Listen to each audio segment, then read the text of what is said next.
घरे जदि किछि परिबा नहीं केवल पियाज आउ टमाटो अच्छी ताहले पियाज टमाटरे ए नुआ प्रकार चटपटा रेसिपी को बनातु जोटा भात पखाल रुटी परोटा सबुथिरे खाइबा पई भल लगी थाए।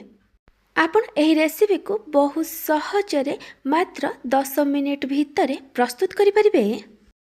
नमस्कार, ट्विंकल किचन को आपण मानकु स्वागत। टमाटो पियाजर एही रेसिपी पई मटी 4टा मीडियम साइज रो टमाटो नेची आ ता सहित मटी 2टा मीडियम साइज रो पियाज नेची। आपण एही रेसिपी पई पाचिला नाली देसी टमाटो नेबे। जदि आपण को पाखरे देसी टमाटो नहीं ताले आपण हाइब्रिड टमाटो नै परिबे, किंतु हाइब्रिड टमाटो नेले कोन करिवे मु पछरे कहिबी। एबे पियाज आउ टमाटो को काटिबा। पियाज आउ टमाटो को एमती रफली चॉप करके नहीं जिबे। आको बेसी छोट छोट कि बेसी बड़ बड़ खंड करी काटिबा दरकार नहीं। ए रेसिपी रे टमाटर क्वांटिटी पियाजर क्वांटिटी ठू टिके अधिक रखिबे। मेठी सब पियाज आउ टमाटो को काटिकी नहीं जाइछि। मेठी गोटे छेचा नहीं।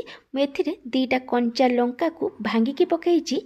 आपन को जेतिकी राग दरकार से अनुसार कंचा लंका नेबे। तापरे मेथरे 12 रु 15 पाकुड़ा रसुण देइछि। काटिकी रखिथिबा सबु पियाज को दे देइछि आ अल्प किछि टमाटो देइछि। रसुणर क्वांटिटी आपण टिके अधिक रखिबे। एबे पियाज टमाटो कंचा लंका आ रसुण को छेचिकी नै जिबा। आपण आर फाइनली पेस्ट करिबेनी, आकु टिके दरदरा करी छेचिबे। मेठी आपण को देखे दउछि आकु एमती दरदरा करी छेचिकी नेबे। नहले आपण चाहिले आकु चॉपर रे चॉप करके नहीं पारिबे। मैं पियाज टमाटो रसुण कंचा लंका छेचा को गोटे प्लेट रे काढ़ी देइछि। एबे हमें बाकी रखिथिबा टमाटो को भी छेचिकी नहीं जिबा। हुमुदस्ता एटी छोट थिला सेथि पई मेटी अधा अधा करी छेचिकी नैछि। जदि आपण गोटे बड़ हुमुदस्ता नेबे ताले सबु को एकाथरे छेचिकी नहीं जिबे। मेटी सबु को छेचिकी नैछि। आकु एमति भाबे छेचिबे। आर पूरा फाइनली पेस्ट बनेबेनी। मु आपन को गोटे छोट रिक्वेस्ट करुच्ची, जदि आपन को एही रेसिपी भल लागिबो ताले को लाइक करिवे, आपन को सांग मानक सहित शेयर करिवे। जदि एपर्यंत मो चैनल को सब्सक्राइब करि नाहंती ताले सब्सक्राइब करबा को जमार भूलिबेनी। पाखर था बेल आइकन ने ऑल नोटिफिकेशन ने क्लिक करिवे। एहा द्वारा मो जो वीडियो आसीबो आपन प्रथमे देखि परिबे।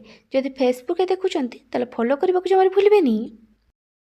मेठी कढ़ई रे किछि सोरिष तेल देई गरम होगा रखी। सोरिष तेल जगार आप रिफाइन ऑयल नहीं पारे, किंतु सोरिष तेल रे ए रेसिपी बनइले तार टेस्ट बहुत भल आसी थाए।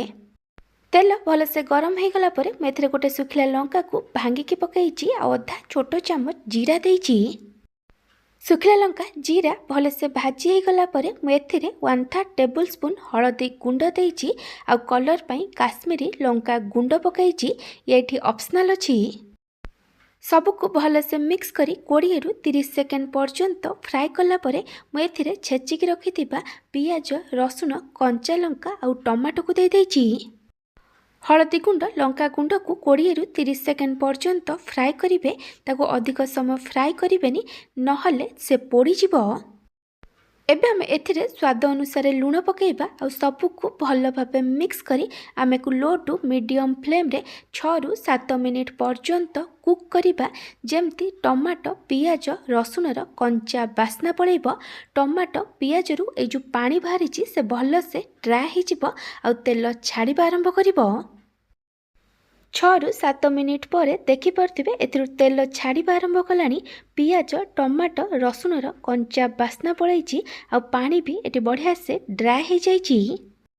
एबे हमें गैस बंद करदबा। जदि आपण देसी टमाटो जगार हाइब्रिड टमाटो नहीं ताहले आपण एटी फाळे लेंबूर रस देबे।